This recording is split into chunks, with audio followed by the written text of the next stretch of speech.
Assalamualaikum warahmatullahi wabarakatuh. Pada kesempatan kali ini kita akan belajar bersama mengenai hukum darah yang keluar mengiringi proses kelahiran. A'udzubillahi minasyaitonirrajim. Bismillahirrahmanirrahim. Idza balagha sinuha tis'a sinina fa aktsara min ghairi sababi wiladatin.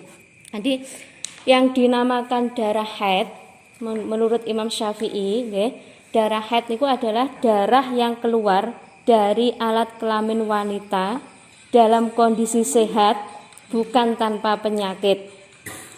Darah yang keluar dari alat kelamin wanita dalam kondisi sehat, bukan disebabkan karena faktor penyakit. Dan keluar secara rutin setiap bulan, juga bukan karena sebab melahirkan. Nah, wanita yang sudah mengalami haid itu harus yang berusia minimal 9 tahun kurang, paling rendah 9 tahun kurang 16 hari. Tapi itu pakai hitungan bulan Komariah. 9 tahun kurang 16 hari pakai hitungan bulan Komariah. Kalau bulan Syamsiah atau Masehi sama seperti usia 8 tahun 11 bulan 14 hari. Jadi nek enten tiyang setri, ada wanita anak gadis, enggak ada anak gadis, kok usianya pun 8 tahun 11 bulan lebih 14 hari mengeluarkan darah, dan darahnya itu minimal genap 1 hari 1 malam, itu sudah bisa dinamai darah haid. Nah, nek dinamai darah haid berarti gadis tersebut sudah balik. Nek sampun balik berarti sudah wajib menjalankan segala hukum syariat. Contoh, wajib sholat, wajib poso, wajib menjaga diri, menjaga aurat barang niku. Terus selajengipun, nek darah haid kan jelas keluar dalam kondisi sehat, bukan karena penyakit. Niku haid. Terus, dan juga bukan karena sebab melahirkan. Sedangkan darah yang keluar setelah melahirkan, setelah bayi pun medal, itu dinamakan darah nifas. Nah, sakniki darah yang keluar karena melahirkan atau darah yang keluar sebelum melahirkan sampai pas melahirkan niku diwastani darah nopo, kan mboten permasalahane nggih. Darah yang keluar sebelum melahirkan sampai pas keluarnya anak itu ada 2 kemungkinan. Bisa darah haid, juga bisa darah istihadah. Tapi kebanyakan niki darah istihadah. Kebanyakan darah istihadah. Dan niki lho. Qauluhu falaysa bihaidin li'annahu min asaril wiladati. Wa qauluhu kama annahu laisa binifasin ay li taqaddumi ala infisalil waladi bal huwa damul fasad. Jadi darah yang keluar sebelum melahirkan itu kan keluarnya darah sebab karena faktor mau melahirkan anak sebabnya ini Bu. Jadi karena keluarnya darah itu bukan rutin setiap bulan, bukan rutinitas setiap bulan, tapi karena sebab mau melahirkan anak, maka darah tersebut dinamakan darah fasad atau istihadah. Darah fasad atau istihadah. Terus, malam yatasil bidamin qoblahu fa ini tasola bihaidiha al-mutaqaddim fa huwa haidun illam yangkus majmu'uha an yaumin wa lailatin fa inna qasa anhuma fa huwa istihadatun. Kecuali jika darah tersebut bersambung dengan darah sebelumnya, misalkan ada seorang wanita empun hamil 9 bulan, berarti hati-hati. Ada wanita hamil 9 bulan. Dia mengeluarkan darah tanpa mengalami ciri-ciri mau melahirkan. Jadi kan paham nggih? Biasanya kan setiap wanita kalau mau melahirkan itu kan ada tanda-tandanya. Kan sampun pengalaman sedaya, nek kados kula kemarin niku kan ajeng lahirne niki lho kados pedhot. Kados jatuh ke bawah menurut Mas kula nggih. Kan ngoten to. Nek mboten ngoten, biasanya kan tanda melahirkan itu kan sudah mengalami pembukaan. Itu kan tanda melahirkan. Nah, misalkan ada seorang wanita hamil 9 bulan mengeluarkan darah selama 2 hari 2 malam. tanpa mengalami masa-masa atau tanda-tanda mau melahirkan. Kan keluar 2 hari 2 malam. Nek 2 hari 2 malam berarti sudah memenuhi paling sedikitnya darah haid. Nah, setelah itu di hari ketiga dia keluar darah lagi tapi sudah mengalami tanda-tanda mau melahirkan, mungkin sudah mengalami pembukaan. Maka darah di hari yang ketiga karena bersambung dengan 2 darah 2 hari sebelumnya darah haid, darah yang ketiga di hari ketiga meskipun ini merupakan darah karena tanda mau melahirkan, ini dihukumi darah haid. Paham? Ya. Ya, karena ini termasuk darah haid, maka sholat yang ditinggalkan selama 3 hari ini tidak wajib diqadha. Paham nggih? Beda halnya jika ada seorang wanita hamil 9 bulan. Terus keluar darah 2 hari. Darah haid 2 hari tanpa mengalami tanda mau melahirkan. Setelah itu berhenti 1 hari 1 malam. Setelah berhenti 1 malam kok keluar lagi darah di hari keempat, tapi pada waktu di hari keempat niki dia mengalami tanda mau melahirkan. Nah, darah 2 hari pertama niki hukumnya haid. Mergo hukumnya haid, sholat yang ditinggal tidak wajib diqadha. Sedangkan darah di hari yang keempat, karena ini terputus nggih dari 2 hari pertama, darah di hari yang keempat niki dihukumi darah istihadah.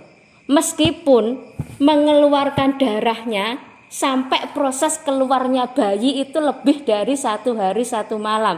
Kayak kasus Mbak Susi kan ngelarani sampai 3 hari. Berarti masa 3 hari ini dinamakan masa istihadah.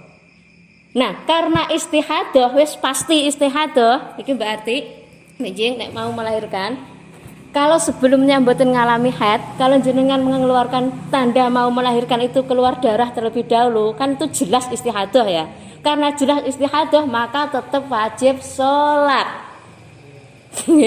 Meskipun dalam posisi ngelarani jenengan tetap wajib sholat.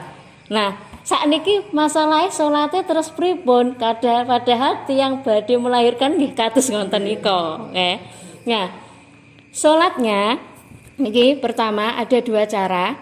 Jika biasanya kan ngelarani waktu melahirkan niku ada yang terus menerus, ada yang putus-putus kan ngoten lho. Nek pembukaan itu awal-awal kan biasanya sakitnya kan sik jarang. Nah, karena sakitnya masih jarang kan masih ada kemungkinan kita bisa pergi ke kamar mandi. Ya, meskipun posisinya saat itu mengeluarkan darah, tetap wajib wudu. Nah, sholatnya seperti sholatnya wanita yang mengalami istihadah atau mengalami beser, baik itu beser anyang-anyangan, keputihan, kentut dan lain sebagainya. Pokoknya beser-beser lainnya itu sholatnya sama ya tata caranya. Itu pertama, sebelum sholat harus dipastikan sudah tiba waktu sholat. Misalkan waktunya zuhur jam 12, paling enggak jenengan ya jam 12 punjul seprapat. Ojo jam setengah 12, engko sanu lahir, ndang siap-siap ojo, enggak boleh menanti ya. Karena sholatnya orang istihadah, orang yang daimul hadas itu tidak boleh menanti. Beda dengan sholatnya orang yang kondisi suci normal. Nah, contohnya seperti tadi, misalkan sholat duhur, masuk waktu duhur jam 12 tepat. Jadi jenengan jam 12 lebih 1/4 sebelum ke kamar mandi, niku ndang disiapkan sajadah sama mekenane disiapne. Setelah itu ganti baju yang suci. Setelah ganti baju yang suci, baru pergi ke kamar mandi. Nuwun sewu, tempat keluarnya darah itu harus dibersihkan. Setelah dibersihkan, disumbat pakai kapas dulu. Ya, disumbat pakai kapas. Setelah disumbat pakai kapas, baru pakai celana dalam dengan pembalut. Setelah itu baru wudu. Enggak. Karena untuk menjaga jangan sampai darah itu menetes. Nonton. Ya boleh, tapi sebelum dipempesi itu harus dipakai disumbat dulu. Jangan sampai darah itu menetes. Tapi karena mungkin ada karena terlalu derse sampai netes niku mungkin dimakfu ya. Tapi kan sepenting kita sudah berusaha. Jangan sampai darah itu menetes. Nah, terus wudune niatnya bukan lirafil hadasi bukan. Tapi nawaitul wudu'a listibahatis sholah. Bahatis sholah. Ya, saya niat wudu untuk diperbolehkan melakukan sholat. Ya sing ajeng sing mau program-program monggo. Saben nawaitul wudu'a listibahatis sholah. Nah niku 1 kali wudu untuk 1 kali sholat fardu. Jadi nek misalkan jenengan mau melahirkan niku proses dangu kados Mbak Susi sampai 3 hari, dalam 1 hari harus 5 kali ganti ngoten niku. Niku nek sik memungkinkan untuk ke kamar mandi wudu. Nah, terus sholatnya bagaimana? Nah, setelah wudu boten pareng melakukan aktivitas lain, harus ndang langsung sholat. Gak pareng setelah itu saya cek dokter bukaan dereng gak boleh. Harus langsung sholat. Gak boleh disela-selai oleh perbuatan yang lain. Nah setelah sholat itu monggo kerso. Saged dipaham nggih niki. Nah sholatnya pripun niku hukumnya tetap sah dan tidak wajib qadha. Kalau sudah memenuhi cara-cara seperti tadi. Nah yang kedua niki nek tesih memungkinkan untuk wudu. Yang kedua kan kadang ngoten niku semakin pembukaannya semakin mendekati angka 10, rasa sakitnya kan semakin menjadi-jadi. Apa mungkin dengan bolak-balik ke kamar mandi? Gak mungkin. Mlumah salah kan ngoten ta. Ya, jika tidak memungkinkan untuk pergi ke kamar mandi dan juga tidak memungkinkan untuk ganti baju, maka sholatnya cukup gak usah berwudu. Ya nggak usah wudu, misalkan kan kadung ngempet sakit ya, terus jenengan telenjang teng amben niku mawon, diusahakan madhep kiblat, diusahakan juga menutup aurat. Nah, salate niate dihormatil waktu untuk menghormati waktu. Tapi niki mengke setelah nifas selesai tetap wajib mengqadha. Ya dipaham nggih?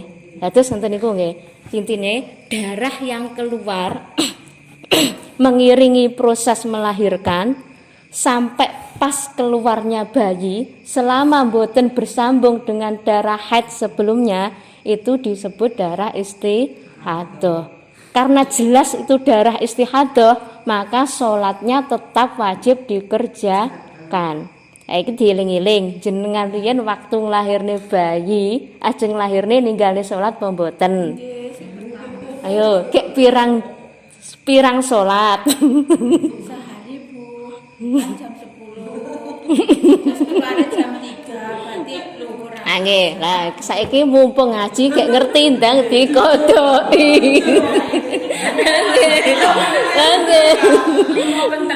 Nggih. Mumpung sakniki mumpung ngaji, mumpung ngertos kek sesih disukani kesempatan nggih. Ndang dikodhoki. Mergo niku termasuk utange kula jenengan teng Gusti Allah. Wanita hamil niku bisa mengalami haid. Nek umumnya tarah memang boten.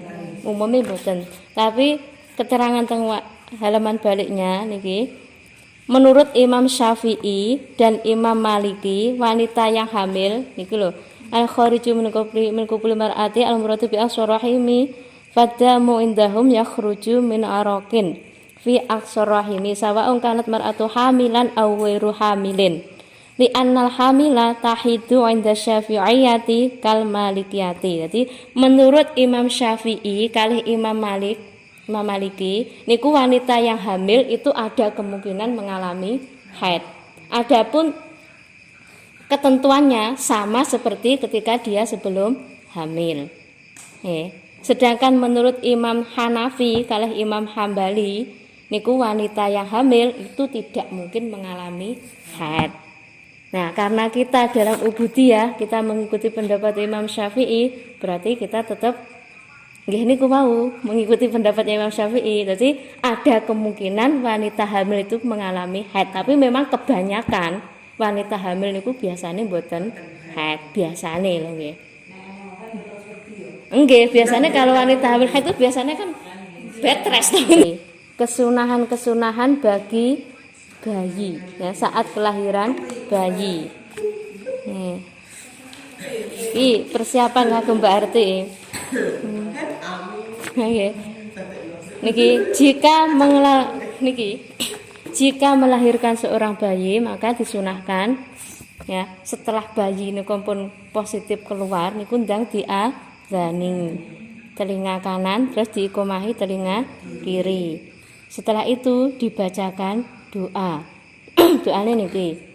Inni a'idzuha bika wa dzurriyyataha minasyaitonir rajim. Niki ini doanya Siti Maryam ketika melahirkan Nabi Isa, ya. Doane Nabi Siti Maryam ketika melahirkan Nabi Isa kan Siti Maryam itu melahirkan tanpa seorang bapak, tanpa seorang suami. Maka dia doane niki. Inni a'idzuha bika wa dzurriyyataha minasyaitonir rajim. Nah, dibacakan di telinga sebelah kanan.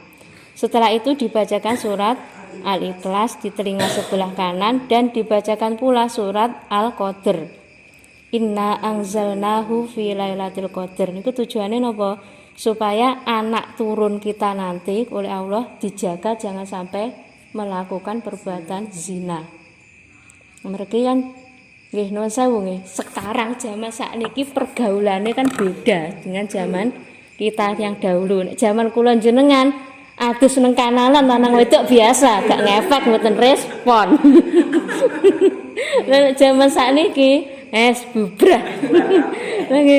Nah niki tidak hanya untuk bayi mawon nggih. Nek jenengan pun putrane kan pun pinten. Ada yang tidak mungkin akan melahirkan lagi kan ada. Wis pabrike pun ditutup kan ngenten. Padahal lah yo gone jenengan pernah jenengan dongakne niki mboten. Nah, terus niki doa niki surat Al-Qadr, surat Al-Ikhlas niki tidak hanya untuk bayi mawon. Nggih, jenengan setiap putrane badhe bubuk utawa jenengan ajeng bakda salat dalu niku minimal nggih niku dibacakan niki. Al-Fatihah, Al-Qadr, terus Al-Ikhlas.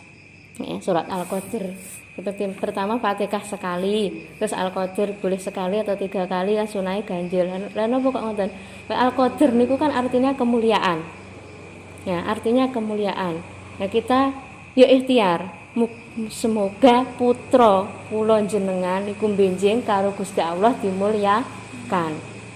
Dimulyakne karo Gusti Allah. Jadi sambil membacakan di samping telingane jenengan donga nang jero ati, ya Allah, mugi-mugi jenengan mulyakne putra kula. Jenengan mulyakan hidupe dengan taat dhateng panjenengan.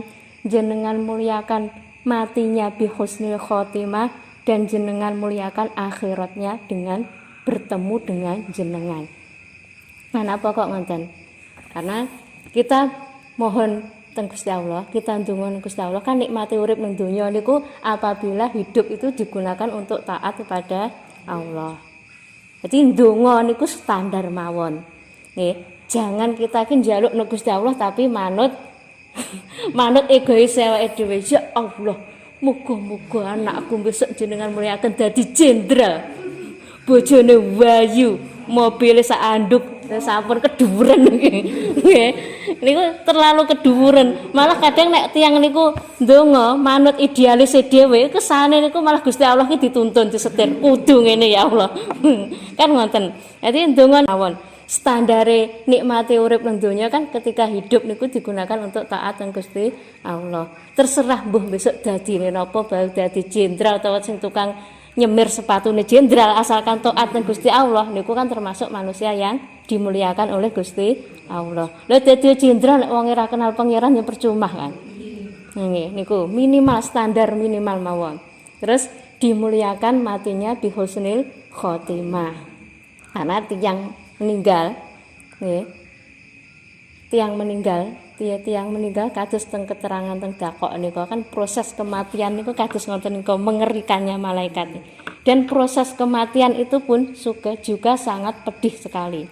Nggih, tiang niku kan nek ajeng meninggal, biasanya nek tiang sakit niku setan niku pun kelimpengan terus. Setan-setan niku pun kelimpengan. Nek keterangan saking kula mirengke saking Mbah Heri Tien tiang ajeng meninggal niku awake ku lemes banget. Terus tenggorokan niku panas. Sangkek panas akhirnya kan gorokan niku terasa sat. Mamula kan nek enten tiang pun sakit parah ajeng sakaratul maut kan sunahe kong netesi toyo. Lah niku napa sebabnya?